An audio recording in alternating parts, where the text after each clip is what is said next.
everyone, I'm that one random guy 27. Whoa, whoops. And this video is about the top 3 darkest Legend of Zelda games. So let's get straight into it. I'm just gonna say sorry for the shaky cam. I'm on the swing again. Am I back? You know, I always see the same thing behind me, but it's always different for you guys. Like, this looks like my right arm to me, but it's really my left, and it looks like my left to you guys. I don't know why it does that, because when the camera looks towards me, it does the reverse on me, which makes everything confusing. Well, anyways, let's go on with the video. Number 3. At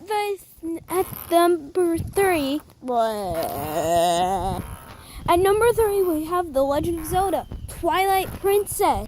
With that one, random guy 27 or something like that. With that one, random guy 27, you're probably saying Twilight Princess was one of the most darkest Zelda games ever.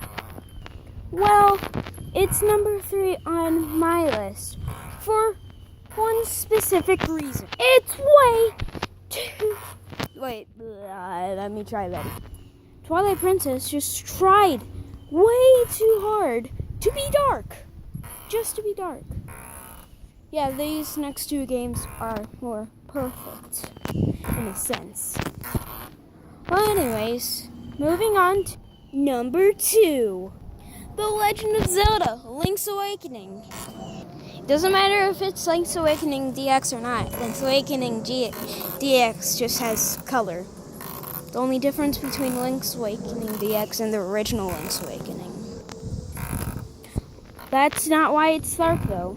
Because Link's Awakening DX, the final boss of the game, Nightmare.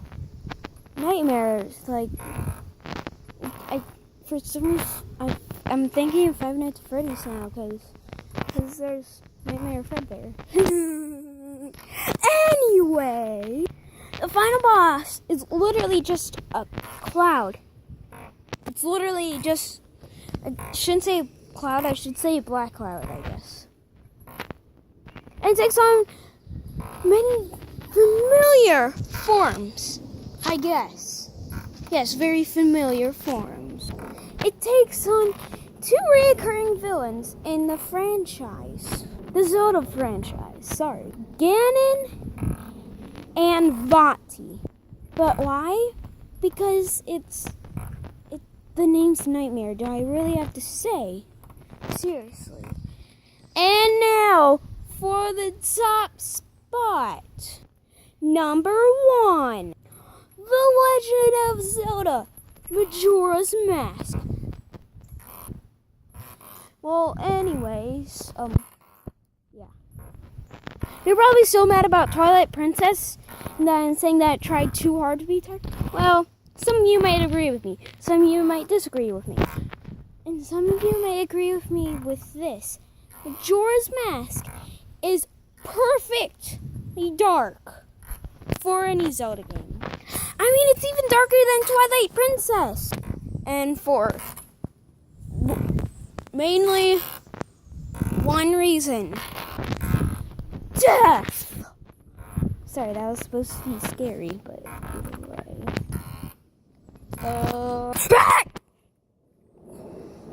Oops. Let me try that again. Dang it, let me try that again. Dang it, it's not. Moving on from my failed jump scare. Majora's, I'm just gonna say, those who have many references of the dead. Yeah. Up first is the tree sprout that you see before entering the clock tower. Like, except, you know, when you go through that swirl passage, that tree right there, if you know what I'm talking about. Anyway, there's many theories about that tree. One of them being that tree's the Deku Butler's son, but dead. And the spirit of that Deku, I guess, was put in your Deku mask to make you cursed. Definitely makes sense. Definitely. Then we have Kamaro, the dancer, who died.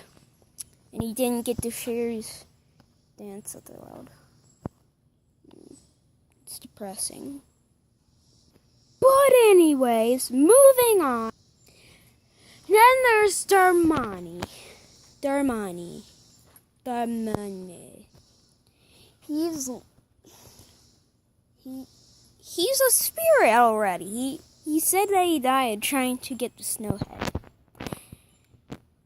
Yeah. Well, anyways, then there's Macau. Macau. Wait a second. I think it's pronounced Macau anyway. Maybe not. I don't know. But either Macau dies right in front of you. Don't worry, you make a grave for him. Ding. Anyways, moving on. To heal, I guess, yeah, come on. I'm just gonna say to heal. What you do with the last three guys. You have to heal them using the Song of Healing. Kamara will give you his mask, which makes you dance. Darmani will be put to rest and become, and I guess you'll get the Goron mask. And then Mikau. Once you heal his spirit, he dies, but his spirit cannot rest until you do the Great Bay Temple. Yeah.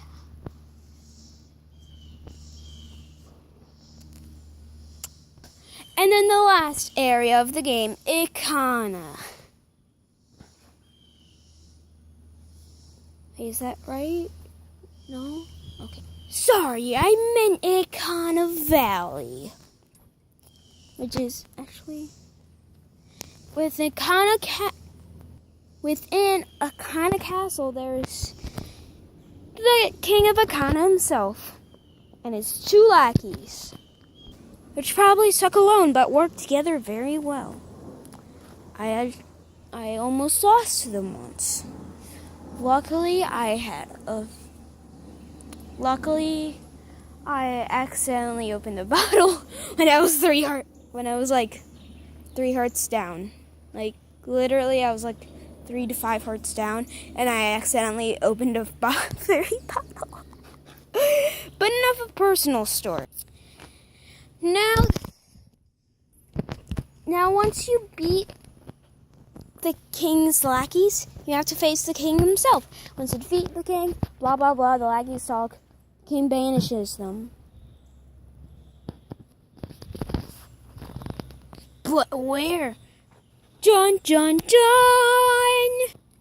But seriously, the King of Ikana then teaches you the Elegy of Emptiness. It goes, this is how he's a floating head by then, and this is kind of how it goes. Wham, wham, wham, wham, wham, wham, wham. Like that, but twice. I'm not doing that again. No way. No how, no way. Just saying. No how, no way.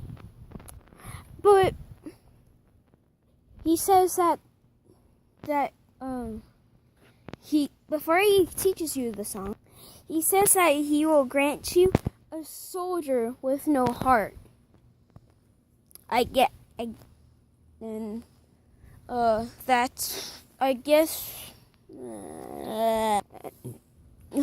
Sorry.